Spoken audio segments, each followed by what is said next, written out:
Okay, so we'll move on to sharing some of the potential briefs that we have felt have emerged from conversations that we've been having during the Beyond program, but also before. There were 7 of these potential briefs, and as we say, they're an articulation of what we think this funding could focus on. So for the first challenge or opportunity is shared upskilling. Throughout the year and throughout our conversations on Beyond so far, we've heard a lot about the immense amount of time and effort and resource that has gone into creating and running upskilling programs for ourselves, for our staff, and also for volunteers.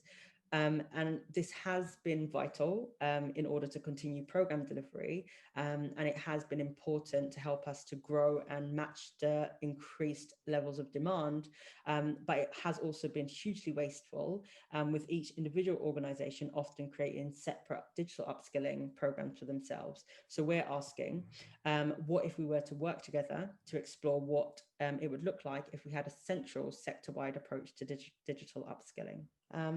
And the second is parent-centered signposts. This is something we've heard a lot about before and during the Beyond program, and it's this challenge of signposting at this time specifically. So this has been a sector-wide issue for quite a long time now, with services becoming more patchy, with changes in funding structures and landscapes, and with many services coming online. It has felt quite hard for people, anyone, let alone parents, to get a really good picture of what's available for them at any one time. So this has often meant that we are reinventing services because we feel that those services don't exist. And it's also meant that a lot of parents aren't getting access to services when they need it most. So the current response to this has often been to create individual, really well-structured referral pathways, building one-on-one relationships often with people in health systems and in communities who can refer to our services. It's also manifested in really long lists or repositories that aren't really human-centered and that take ages for people to trawl through in order to find services that are not only right for you, but they're also free and available for you also. So we are asking, what if we work together to design a new, more user or parent-friendly way for us all to signpost and refer? The third, unlocking people power. This is one of my favorites, but I don't want to bias you. So this is something we've seen quite abundantly throughout the pandemic. We've been really compelled by the amount of energy and activity happening in local communities, in virtual communities, in spiritual communities or religious ones, of individual humans stepping up to champion and support or advocate for parents during the pandemic. And we all know that this is really important work and vital for the sector, but this is also work that often goes underfunded and undersupported. So what if we worked collectively to find better ways to support this social fabric and to support the people who are caring for parents so that no one falls through the net? The fourth is redesigning volunteering. We've heard a lot of interesting stories this year throughout the Beyond program, but also outside of it, about the role of volunteers and how volunteer-led organizations have been hit by the pandemic. We've been especially interested in stories of huge armies of volunteers who have been left without anything to do because they've been unable to maintain current delivery models. But at the same time, we've also heard about lots of organizations struggling under the weight of demands from the sector and the increased amount of digital admin and operational complexity, and the amount of additional work that it involved in delivering programs during this time. So what if we were to work together to rethink what volunteering is in the sector and what it could and should mean right now, but also in the future, so that volunteers can support parents, but also that non-profit organizations can get the flexible support that they need. Number 5, beyond digital.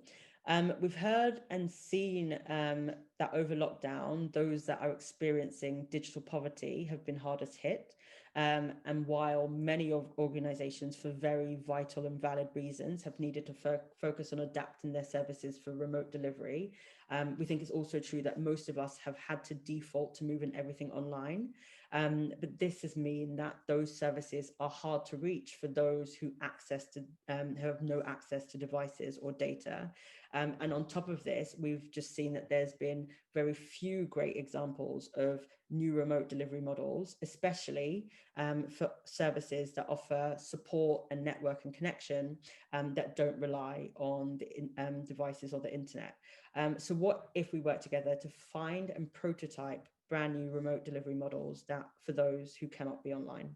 Number 6, building the back end. This one is very similar to the digital upskilling idea. So we have heard a lot about how during the COVID-19 and lockdown specifically, there have been heaps and heaps of digital admin that has crept into our day-to-day working lives.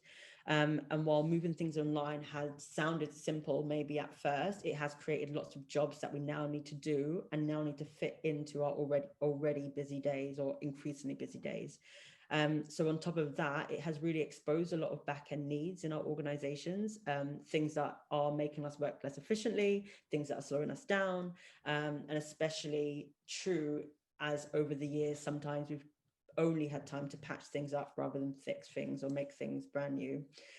So we're asking, what if we could work collectively to find new affordable ways to deal with digital admin, making our lives easier and freeing us up to do the work that we're here to do. Last but not least, number 7, is network of learning. So there has been so much good work happening throughout the pandemic, and there's so many things that we have individually achieved and tried and learned from. However, we're asking, how is this learning being captured and shared across the sector? And how is this helping us to get each better collectively at supporting parents during this time? We're also really interested in whether or not this can help us to avoid us constantly reinventing the wheel individually in our organizations. So this final question is, what if we work together to design an easy to maintain and easy to access repository of shared learnings, best practice, so that we can learn from each other in an open and accountable way. So that was 7 briefs or challenges or opportunities that we've seen and heard about over the last little while. They are shared upskilling, parent-centered signposting, unlocking people power, redesigning volunteering, digital inclusion, building the back end, and a network of learning.